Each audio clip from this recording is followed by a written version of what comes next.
Hey guys, how you doing? I'm making a video tonight based on a certain topic. This topic more or less revolves around the question that is very popular in some places around the world. The question itself is, does multiculturalism work? Now, I saw a post today on the news that claimed that the most popular male baby name in England and in Wales for the year 2009 was Muhammad. Yeah. The most popular newborn baby boy's name in England and in Wales for the last year is Muhammad. Yeah. Now, I don't see that as a bad thing, or a good thing, or anything. It's no big deal.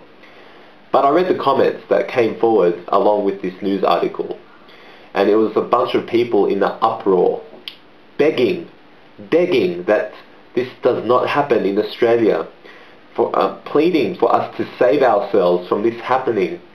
They were kissing the United Kingdom goodbye, saying that they've lost their independence due to multiculturalism, and it's too late to save them. Now, I see two sides to multiculturalism. There is a good side, there is a bad side. Let me tell you a few points, the good and the bad of multiculturalism. Now, personally, in general, I love multiculturalism. The main reason is there is beauty in difference. I think it would just be boring if we all were the same. I love it on a physical scale as well. I love to see people of different skin tones, of different features and colours, sharing this wonderful country we call Australia. I cannot imagine walking down King Street in Newtown if multiculturalism did not exist.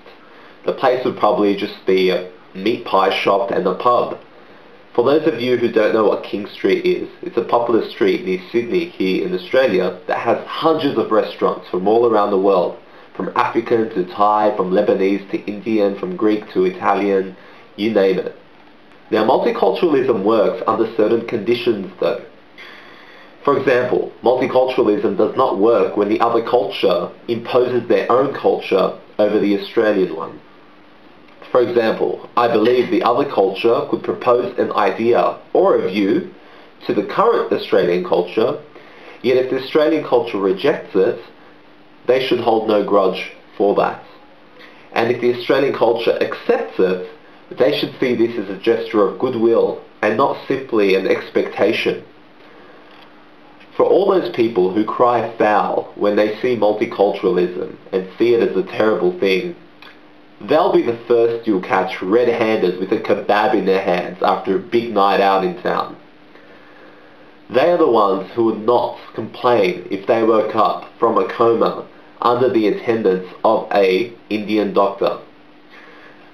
And they are the people who would perv and check out people from another race and culture, taking in their exotic looks. Yet they are the last to say that multiculturalism is a good thing. It only is good when it suits their own needs and desires. Now, multiculturalism does not work when we see towns replaced with another official language. For example, business signs and slogans and logos only written in Chinese or Arabic, even though we are in an English-speaking country. This shows an exclusivist attitude and is almost disrespectful, claiming that business will only cater for their own kind. I think if you want to add flavour to your business, sure, have it in your language, but primarily have it in English first. Now, multiculturalism works through forced integration. I know it sounds terrible, but you'll find that people get more racist the further away they are from the races. In a place like Sydney, I feel it is impossible to be a racist. It is impossible to say that multiculturalism is a failure. Because in one way or another, multiculturalism has contributed to your life, obviously or subliminally. I feel that when you get racist rednecks and force them to stare at multiculturalism in the face, they become accustomed to a certain reality. And the reality is that Australia is multicultural, and it always will be. Now, don't get me wrong, multiculturalism certainly does not work when the other culture makes no effort in blending in or joining with the wider Australian community. Only in this case I'll use Asians as an example. Now please be aware, this is not exclusive to Asians only. It happens across the board. When an Asian moves to an Asian suburb, reads the Asian newspaper, buys Asian food from the Asian grocer, speaking to the shop owners in an Asian language, whilst going home and speaking in an Asian language yet again, all in the while living in Australia, is certainly a degradation to our society. For it discourages them from mingling with other people, which in its own right is racist. Yet it also discourages people from expanding in knowledge, stopping them from learning in English, from advancing in jobs, from studying further, and from experiencing other cultures.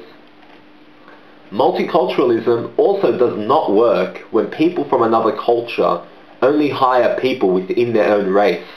This has happened multiple times, where we see a business with a vast expanse of staff who all look the same.